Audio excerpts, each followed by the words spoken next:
Merci. Bon, allez, on va poursuivre avec l'actu de ce soir.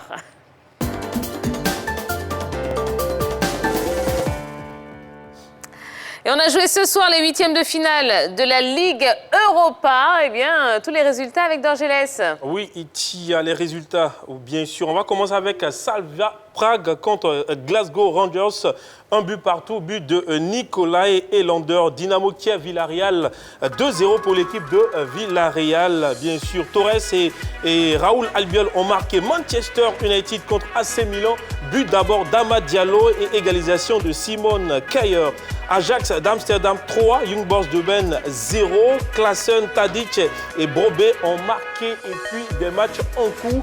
L'équipe d'Olympiakos jouait contre l'équipe d'Arsenal. Pour l'instant, 2-1 pour Arsenal. Tottenham contre Dynamo Zagreb, 3-0 avec un doublé. Non, 2-0 pour l'instant avec un doublé de Harry Kane. AS Roma contre l'équipe de Shakhtar Donetsk, 3-0. Grenade contre Molde, l'équipe de Fofana Datro qui vient de faire son entrée, 2-0. Ils sont menés. Tottenham contre Dynamo Zagreb, bien sûr, 2-0. Tia. Alors, sachez qu'Arsenal a encore gagné, a encore marqué, donc c'est 3-1 pour Arsenal maintenant. Voilà, parce que le match est en cours. Nicolas Pepe n'a pas marqué? Comment? Nicolas Pepe. Non, il n'a pas encore marqué. Odegaard et Gabriel. D'accord. Bon. Alors, commentaires par rapport à tout ce que vous avez vu. Alors déjà, pour les matchs qui sont terminés, on va commencer avec la rencontre Manchester United.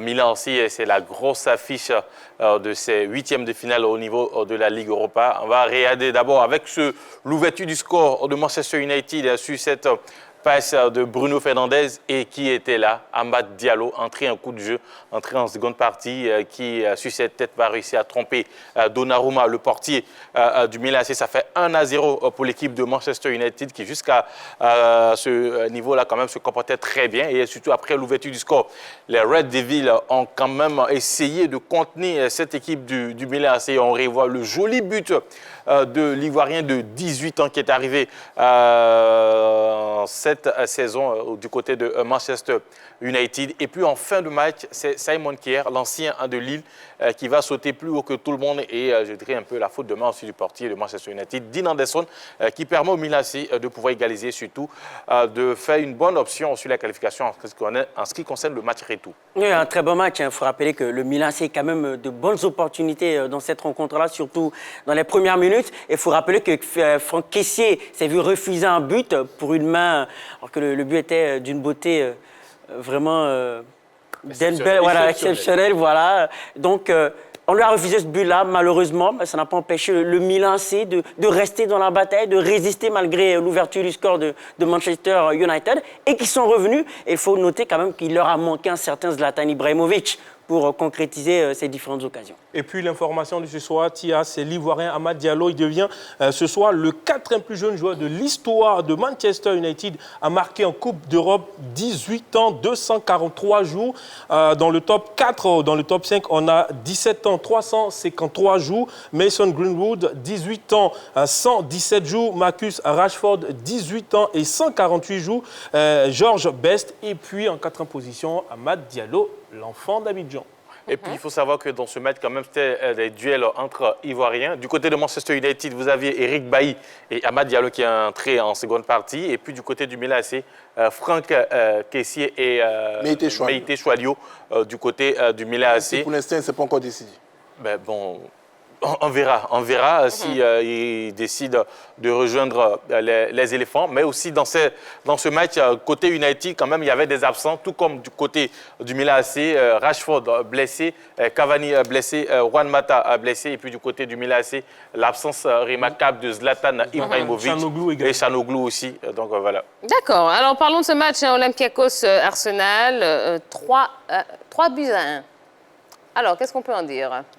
Moi, je regarde déjà au niveau du tableau des différentes rencontres et je me rends compte que tous les favoris l'ont emporté. Et je ne suis pas surpris, puisque plus on avance dans la compétition avec les ambitions qui s'aiguisent, aucun adversaire n'est pris à la légère. Arsenal a fait le travail en déplacement sur la pelouse de l'Olympiakos Le Pirée. Il faut noter que c'était cette formation qui avait éliminé Arsenal l'année passée et cela avait laissé énormément de traces. Cette année, les Gunners ont décidé tout simplement de laver l'affront. C'est une très belle victoire en terre étrangère. On attendra de savoir ce que cela va donner lors des prochaines sorties des Gunners nationaux. Et puis la bonne nouvelle aussi, c'est du côté de Molde. On sait que Fofana Datro David est parti, a été transféré dans ce club il n'y a pas longtemps. On l'avait évoqué même sur nos plateaux aussi avec ce que ça a créé autour de ce transfert du jeune ou de l'ancien joueur de l'AFAD. Il est arrivé dans ce club, il a déjà inscrit un but. Il est titulaire au niveau, il participe. Il est sur la liste des joueurs qui participent à la Ligue Europa. C'est une bonne ascension pour lui. Ça va lui permettre quand même de passer un autre cap à ce jeune joueur. On se rappelle que lors de la récente liste de Patrice Baumel en ce qui concerne les éliminatoires, il faisait partie des locaux, lui et Nguessan Jean étant parti. Est-ce que Patrice Baumel va lui faire appel pour, je dirais, les fenêtres à venir? Ça dépend de son club.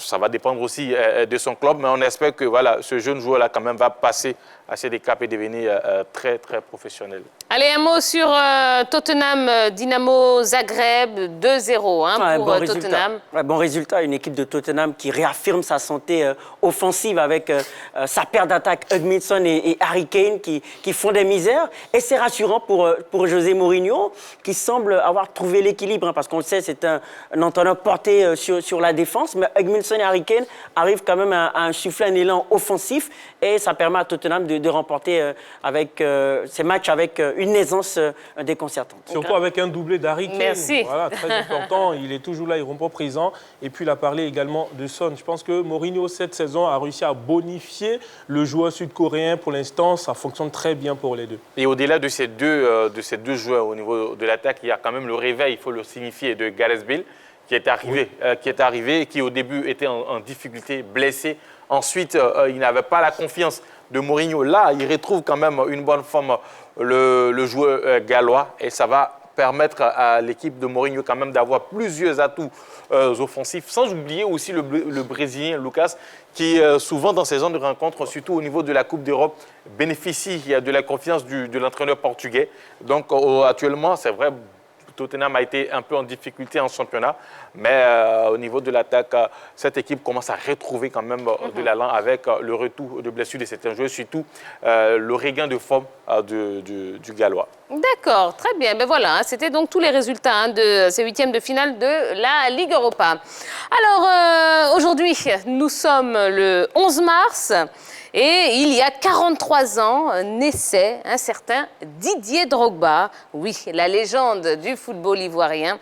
Eh bien, la grande team souhaite un joyeux anniversaire à ce grand champion, à notre grand champion qu'on aime énormément. Donc voilà, Didier Drogba, joyeux anniversaire de la part de toute la grande team. Et on vous attend très vite sur notre plateau. Allez, avant de vous quitter, eh bien, je vous rappelle que ce lundi, nous aurons une émission spéciale hommage au Premier ministre Ahmed Bakayoko. Voilà, une émission spéciale avec beaucoup de témoignages, beaucoup de personnes qui vont s'exprimer concernant donc l'homme qu'il était, le sportif également qu'il était. Et une fois de plus, eh bien, nous réitérons nos condoléances à toute la famille d'Ahmed Bakayoko ainsi qu'à toute la nation ivoirienne.